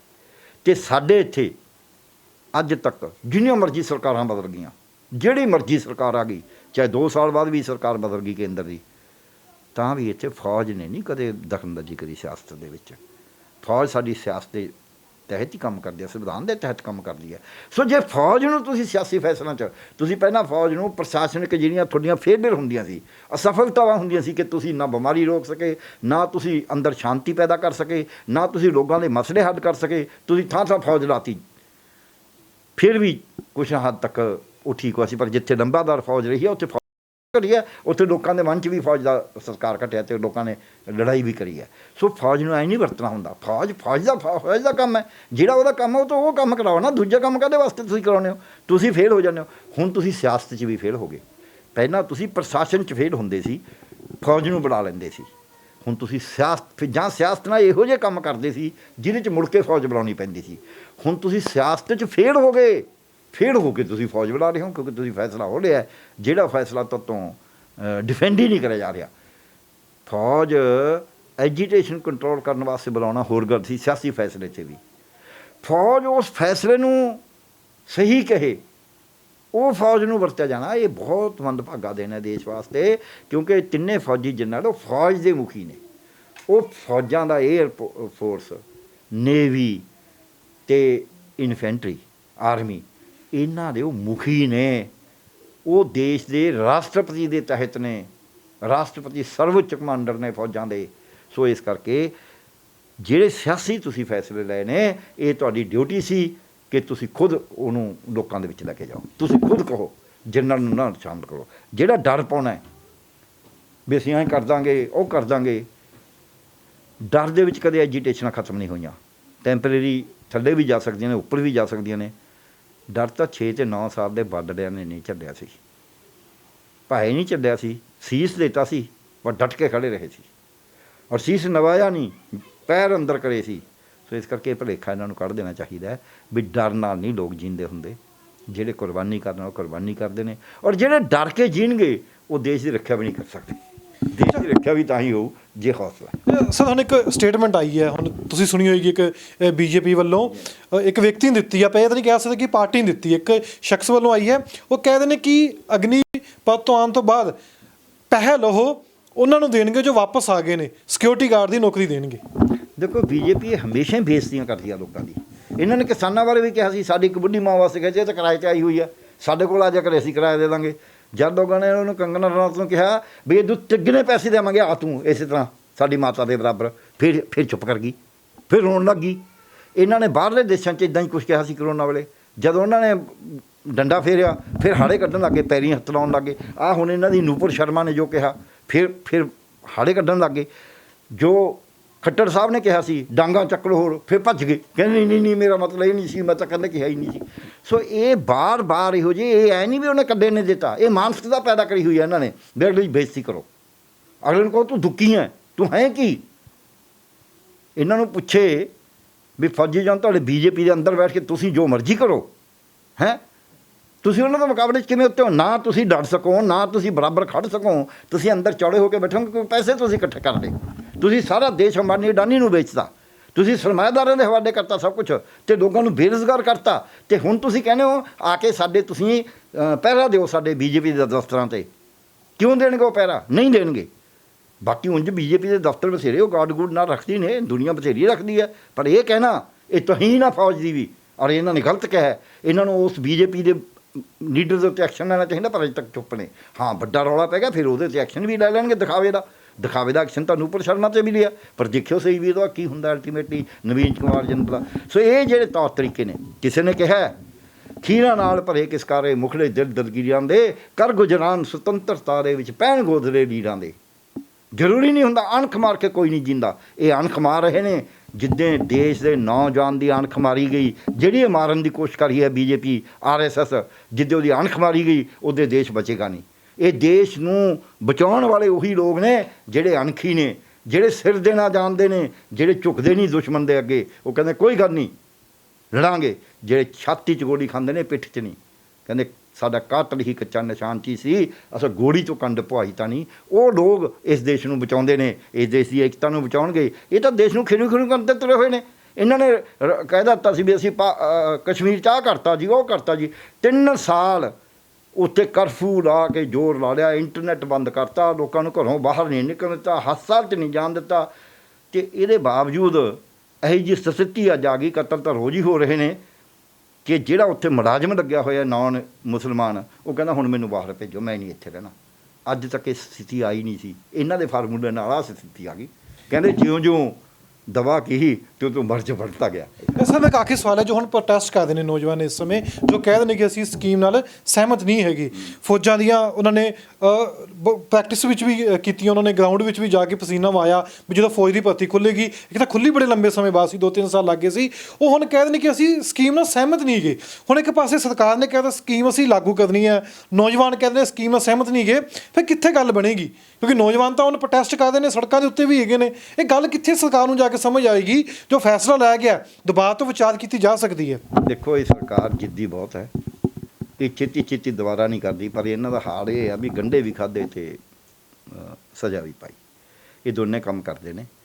ਇਹਨਾਂ ਨੇ ਕਿਸਾਨ ਅੰਦੋਲਨ 'ਚ ਵੀ ਇਹੀ ਕੁਛ ਕਰਿਆ ਸੀ। ਸਾਰਾ ਕੁਝ ਜੋ ਕਿਸਾਨ ਅੰਦੋਲਨ 'ਚ ਕਿਹਾ ਸੀ, ਜੋ ਇਹਨਾਂ ਨੇ ਨੋਟਬੰਦੀ 'ਤੇ ਕਿਹਾ ਸੀ, ਜੋ ਇਹਨਾਂ ਨੇ GST 'ਤੇ ਕਿਹਾ ਸੀ, ਜੋ ਇਹਨਾਂ ਨੇ ਕਰੋਨਾ ਵੇਲੇ ਕਿਹਾ ਸੀ, ਉਹੀ ਰਿਪੀਟ ਹੁਣ ਕਰ ਰਹੇ ਨੇ। ਕਿਉਂਕਿ ਇਹਨਾਂ ਨੇ ਕੁਝ 4 ਸ਼ਬਦ ਘੜੇ ਹੋਏ ਨੇ, ਔਰ ਇਹਨਾਂ ਦੇ ਜਿਹੜੇ IT ਸਰ ਨੇ, ਜਿਹੜੇ ਇਹਨਾਂ ਦੇ RSS ਦੇ ਨੇ, ਮੈਂ ਡਾਕਟਰਾਂ ਨੂੰ ਦੇਖਦਾ ਬਹੁਤ ਨੂੰ, ਜਿਹੜੇ ਸੁਪਰ ਸਪੈਸ਼ਲਿਸਟ ਤੱਕ ਨੇ, ਉਹ ਇਹੋ ਜਿਹੀਆਂ ਗੱਲਾਂ ਇੰਨੀਆਂ ਜ਼ਹਿਰ ਲਿਖਦੇ ਨੇ ਉਹ ਸੋਸ਼ਲ ਮੀਡੀਆ 'ਚ। ਕਿਉਂਕਿ ਇਹਨਾਂ ਨੇ ਸਿਖਾਈ ਇਹ ਹੈ। ਇਹਨਾਂ ਨੇ ਕਿਸੇ ਨੂੰ ਅਕਲ ਤਮੀਜ਼ ਨਾਲ ਗੱਲ ਕਰਨੀ ਨਹੀਂ ਸਿਖਾਈ, ਪ੍ਰੇਮ ਨਾਲ ਗੱਲ ਕਰਨੀ ਨਹੀਂ ਸਿਖਾਈ। ਇਹਨਾਂ ਨੇ ਅੰਧ ਰਾਸ਼ਟਰਵਾਦ ਸਿਖਾਇਆ, ਰਾਸ਼ਟਰਵਾਦ ਨਹੀਂ ਸਿਖਾਇਆ। ਇਹਨਾਂ ਨੇ ਭੁੱਖੇ ਨੂੰ ਰੋਟੀ ਖਾਣਾ ਹੱਕ ਹੈ ਉਹਦਾ, ਜੋਬ ਹਰ ਇੱਕ ਨੌਜਵਾਨ ਦਾ ਹੱਕ ਹੈ, ਉਹਨੂੰ ਕੋਈ ਨਾ ਕੋਈ ਰੁਜ਼ਗਾਰ ਮਿਲੇ। ਇਹ ਇਹਨਾਂ ਨੇ ਸਿਖਾਇਆ ਨਹੀਂ। ਇਹਨਾਂ ਨੇ ਇਹ ਸਿਖਾਇਆ ਵੀ ਮਿਲੇ ਨਾ ਮਿਲੇ, ਤੂੰ ਭਾਵੇਂ ਭੁੱਖਾ ਰਹਿ ਕੇ ਵੀ ਕਰ, ਤੈਨੂੰ ਦੇਸ਼ ਦੀ ਸੇਵਾ ਕਰਨੀ ਪਊ, ਨਹੀਂ ਤਾਂ ਡੰਡੇ ਨਾਲ ਕਰਾਵਾਂਗੇ। ਇਹਨਾਂ ਨੇ ਡੰਡਾ ਫੇਰਨਾ ਸਿਖਾਇਆ, ਅਤੇ ਉਹਦੇ ਵਿੱਚ ਇਹ ਅਪਸ਼ਬਦ ਬੋਲਦੇ ਨੇ, ਇਹ ਬੇਇੱਜ਼ਤੀ ਕਰਦੇ ਨੇ। ਸੋ ਇਹਨਾਂ ਨੂੰ ਇਸ ਤੋਂ ਗੁਰੇਜ਼ ਕਰਨਾ ਚਾਹੀਦਾ ਹੈ। ਦੇਸ਼ ਨੇ ਇੱਕ ਰਹਿਣਾ ਹੈ। ਦੇਸ਼ ਦਾ ਹਰ ਇੱਕ ਸੱਭਿਆਚਾਰ ਦੀ ਇੱਜ਼ਤ ਕਰਨੀ ਜ਼ਰੂਰੀ ਹੈ, ਹਰ ਇੱਕ ਬੋਲੀ ਦੀ ਇੱਜ਼ਤ ਕਰਨੀ ਜ਼ਰੂਰੀ ਹੈ, ਹਰ ਕਿੱਤੇ ਦੀ ਇੱਜ਼ਤ ਕਰਨੀ ਚਾਹੀਦੀ ਹੈ, ਹਰ ਵਰਗ ਦੀ ਇੱਜ਼ਤ ਕਰਨੀ ਜ਼ਰੂਰੀ ਹੈ। ਜੇ ਅਸੀਂ ਨਹੀਂ ਕਰਾਂਗੇ, ਹਰ ਉਮਰ ਦੀ ਇੱਜ਼ਤ ਕਰਨੀ ਜ਼ਰੂਰੀ ਹੈ। ਬੱਚਿਆਂ ਨੂੰ ਪਿਆਰ ਨਾਲ ਰੱਖਾਂਗੇ, ਨੌਜਵਾਨਾਂ ਨੂੰ ਜੋਸ਼ ਦਿਆਂਗੇ, ਉਹਨਾਂ ਦੇ ਵਿੱਚ ਅਸੀਂ ਹੋਰ ਇੱਜ਼ਤ ਮਾਣ ਕਰਾਂਗੇ ਉਹਨਾਂ ਦੀ, ਔਰ ਬਜ਼ੁਰਗ ਜਿਹੜੇ ਸਾਡੇ ਨੇ ਉਹਨਾਂ ਨੂੰ ਵੀ ਅਸੀਂ ਇੱਜ਼ਤ ਦੇਵਾਂਗੇ। ਨਹੀਂ ਇਹ ਸਮਾਜ ਨਹੀਂ ਚੱਲਦਾ। ਤੁਸੀਂ ਸਾਡੀ ਗੱਲਬਾਤ ਸੁਣੀ ਹੈ। ਨੌਜਵਾਨ ਵਿਰੋਧ ਕਰਦੇ ਨੇ, ਵਿਰੋਧ ਕਰ ਸਕਦੇ ਨੇ, ਪਰ ਸ਼ਾਂਤਪੂਰਵਕ ਅੱਗ ਲਗਾ ਕੇ ਜਾਂ ਕਿਸੇ ਦੇ ਪਥਰਾਓ ਕਰਕੇ ਇਹ ਨਹੀਂ ਕਹਿ ਸਕਦੇ ਕਿ ਉਹ ਪ੍ਰੋਟੈਸਟ ਦਾ ਹਿੱਸਾ ਹੈ। ਜੇ ਫੌਜ ਦੇ ਮੁਖੀਆਂ ਨੇ ਕਿਹਾ ਵੀ ਕੋਈ ਵੀ ਇਸ ਸਿੱਕੇ ਨਾਲ ਵਿਰੋਧ ਕਰੂਗਾ ਜੋ ਦੇਸ਼ ਦੇ ਹਿੱਤ ਵਿੱਚ ਨਹੀਂ ਹੈ, ਉਹਨਾਂ ਦੀ ਭਰਤੀ ਨਹੀਂ ਕੀਤੀ ਜਾਏਗੀ, ਕਿਉਂਕਿ ਫੌਜ ਵਿੱਚ ਵੀ ਇੱਕ ਡਿਸਪਲਿਨ ਹੁੰਦਾ, ਫੌਜ ਇਹ ਬਰਦਾਸ਼ਤ ਨਹੀਂ ਕਰਦੀ। ਹੁਣ ਦੂਸਰਾ ਪਾਸਾ ਇਹਦਾ ਇਹ ਆਉਂਦਾ, ਜਦੋਂ ਸਕੀਮ ਆਈ ਹੈ ਨੌਜਵਾਨ ਸਹਿਮਤ ਨਹੀਂ ਗਾ ਕਿ ਸਰਕਾਰ ਇਸ ਪਾਲਿਸੀ ਉੱਤੇ ਦੁਬਾਰਾ ਸੋਚੇਗੀ। ਉਹ ਜਿਸ ਤਰੀਕੇ ਨਾਲ ਇੱਕ ਬੀਜੇਪੀ ਦੇ ਵੱਲੋਂ ਬਿਆਨ ਆ ਜਾਂਦਾ, ਪਾਰਟੀ ਵੱਲੋਂ ਨਹੀਂ, ਇੱਕ ਸ਼ਖਸ ਹੀ ਕਹਿੰਦਾ ਕਿ ਅਗਨੀਵੀਰਾਂ ਨੂੰ ਅਸੀਂ ਸਿਕਿਉਰਿਟੀ ਗਾਰਡ 'ਚ ਰੱਖਾਂਗੇ ਜਦੋਂ 4 ਸਾਲ 4.5 ਸਾਲ ਤੋਂ ਬਾਅਦ ਵਾਪਸ ਆ ਜਾਂਦੇ ਨੇ। ਉਹ ਵੀ ਬਿਆਨ ਉੱਤੇ ਬੀਜੇਪੀ ਹੁਣ ਤੱਕ ਚੁੱਪ ਹੈ ਕਿ ਹੁਣ ਇਸ ਉੱਪਰ ਸੋਚੇਗੀ ਸਰਕਾਰ ਜਾਂ ਪਾਲਿਸੀ ਕਾਇਮ ਰਹੇਗੀ। ਨੌਜਵਾਨ ਤਾਂ ਪ੍ਰੋਟੈਸਟ ਕਰਦੇ ਨੇ, ਇਹ ਸਮਾਂ ਦੱਸੂਗਾ। ਬਾਕੀ ਜਿੰਨੀ ਵੀ ਗੱਲ ਤੁਸੀਂ ਡਾਕਟਰ ਪਿਆਰੇ ਲਾਲ ਗਰਗ ਨੇ ਦੱਸੀ ਹੈ ਉਹ ਤੁਸੀਂ ਸਾਰੀ ਸੁਣੀ ਹੈ। ਹੁਣ ਵਿਚਾਰ ਕਰਨ ਦੀ ਲੋੜ ਹੈ ਨੌਜਵਾਨਾਂ ਨੂੰ ਵੀ ਕਿ ਉਹ ਸੰਪत्ति ਨੂੰ ਅੱਗ ਨਾ ਲਗਾਉਣ, ਨਾ ਇਸ ਸਿੱਕੇ ਨਾਲ ਪ੍ਰੋਟੈਸਟ ਕਰਨ ਕਿ ਤੁਹਾਡੇ ਤੇ ਕੱਲ੍ਹ ਨੂੰ ਐਕਸ਼ਨ ਹੋਵੇ, ਉਹ ਤੁਸੀਂ ਕਿਸੇ ਵੀ ਨੌਕਰੀ ਕਰਨ ਦੇ ਲਾਇਕ ਨਾ ਰਹੋ।